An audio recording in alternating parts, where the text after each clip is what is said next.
One person commands 5,000 sailors. I'm honored to be standing here with you today.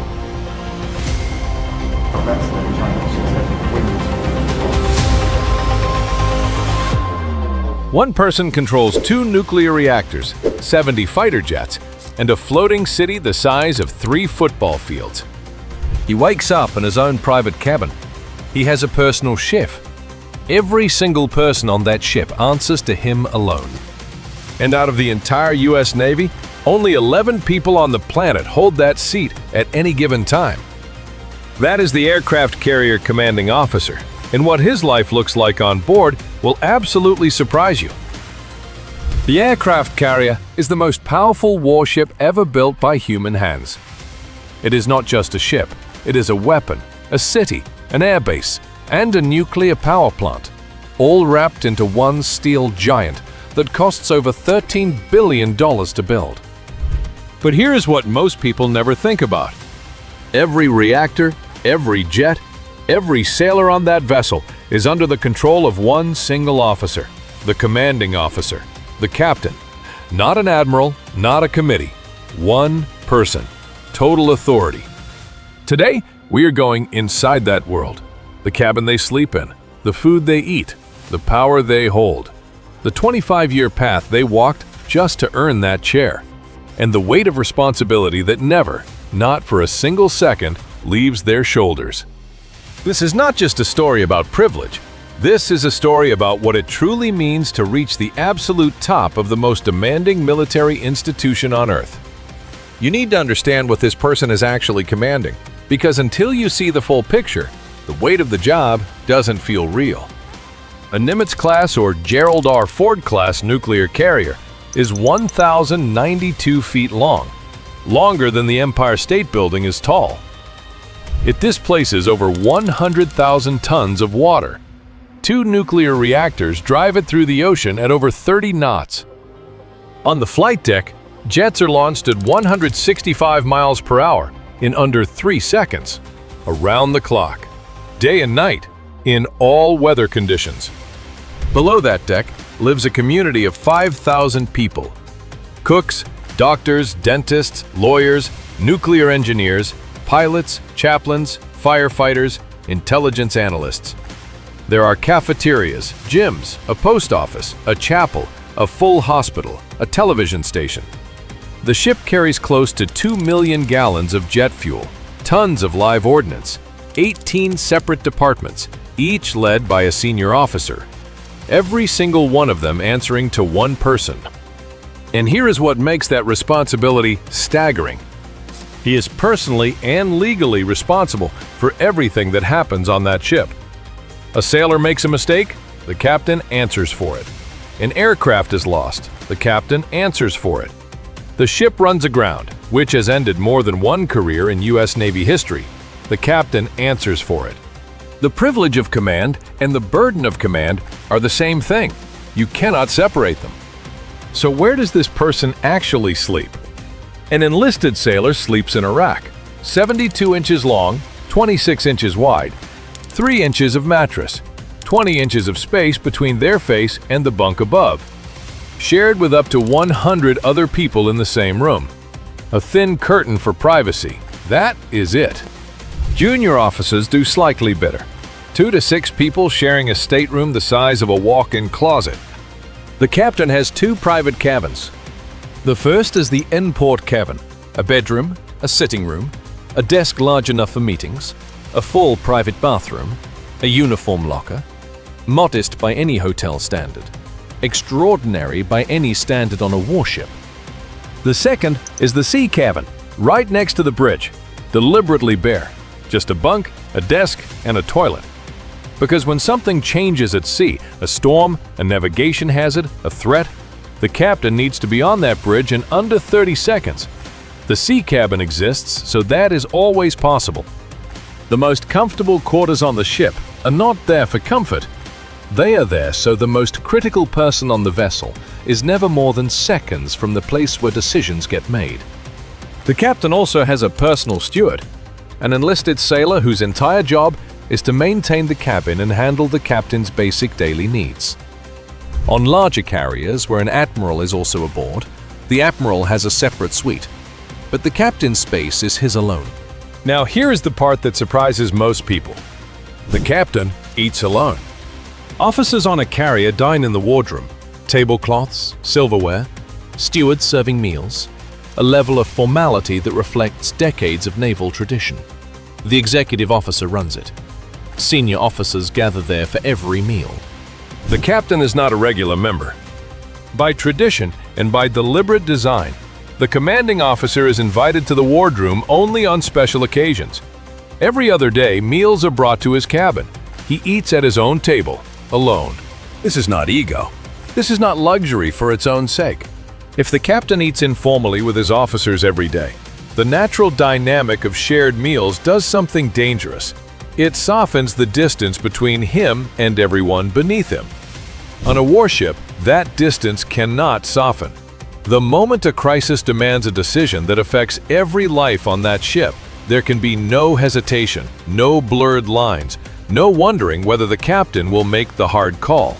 The separation at the dinner table is part of what keeps 5,000 people organized and mission-ready. The food is the same quality his senior officers eat, good by Navy standards. He is not eating gourmet cuisine. He is eating carrier food, delivered to his door because the job demands it. Nobody walks into this position. The path to commanding a nuclear aircraft carrier is one of the most demanding career tracks in any institution on Earth. It starts at a service academy or officer candidate school in a person's early 20s. From there, the officer earns naval aviator wings, a pipeline that takes over a year and cuts a significant percentage of candidates before it is done. Then comes decades of command tours, a fighter squadron, executive officer on a carrier, and then, if selected, carrier command. That selection is brutal. Every year, hundreds of qualified Navy captains are considered. A handful are chosen. The selection board reviews 25 years of performance reports, one tour where leadership faltered, one period where results fell short. That is enough. Career over. For an otherwise decorated officer, permanently.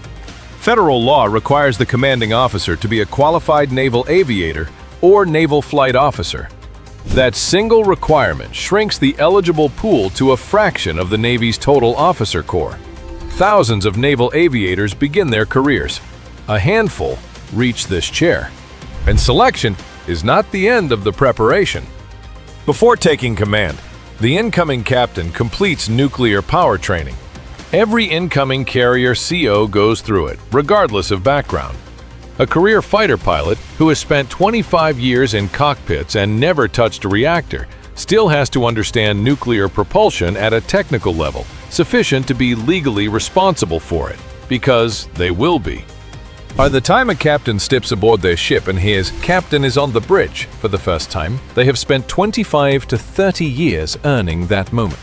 One former carrier commanding officer described it this way: "There is not an instant during this tour that one can escape the grasp of command responsibility." That line says everything. The cabin, the steward, the private meals, none of it touches what that sentence actually means. The authority this person holds goes further than most people realize. By U.S. law, the commanding officer must hold the rank of Captain, 06, and must be a qualified naval aviator or naval flight officer. There are multiple other 06 officers aboard: the executive officer, the air wing commander, the reactor officer, all 06. But only one person is called the captain. Only one holds command authority. The captain is the sole person on that ship with the power to convene a court-martial for anyone aboard, not just his own crew, every sailor, pilot, and officer from every unit on that vessel. He can override the disciplinary authority of squadron commanders. At sea, there is no phone call to make for a second opinion, no committee to consult. The captain decides. The ship responds. He also commands one of only 11 nuclear-powered aircraft carriers on Earth. These ships are not just weapons, they are instruments of national policy. When a carrier strike group moves into a region, governments notice. Not because shots were fired, because the ship is there.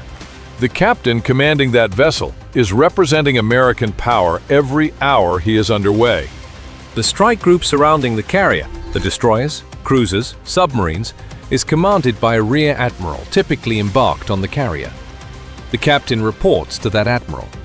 But within his hull, his authority is complete. A typical day starts before most of the crew is awake. Overnight reports reviewed, navigation updates, safety incidents, weather changes, air traffic logs, all of it, before the morning watch rotation begins. Then a meeting with the navigator, the operations officer, and the air boss to go over the flight schedule for the day. Flights launch, flights recover, fuel trucks move, ordnance is staged, aircraft are maintained. This cycle runs continuously, sometimes through the night. The captain tracks all of it. And he walks the ship, every day, not ceremonially, deliberately. A carrier CO who stays on the bridge or in the cabin quickly loses contact with the human reality of 5,000 people living under sustained pressure in a steel hull. The walkabouts keep him connected to morale, to problems that haven't surfaced in official reports yet, to the sailors doing the work that holds the whole operation together. Formal meetings with department heads, personnel decisions, administrative approvals, coordination with the admiral. When flight operations run through the night, which they regularly do, the captain is available, always. The sea cabin is there because being available is not optional. A command tour lasts 18 to 24 months. When it ends, most officers describe it as the defining experience of their professional lives. Carrier captains who retired decades ago still carry the title. It stays with them in a way nothing else in a long naval career quite does. The aircraft carrier captain sleeps in the most private cabin on the ship, eats alone, commands absolute authority over 5,000 people, carries full legal responsibility for a $13 billion national asset every hour, every day, without pause. The privilege is real, but it is earned through 25 to 30 years of selection, training, and performance that the vast majority of people who attempt it never complete. These are the men and women standing watch across every ocean on the globe, day and night, without stopping.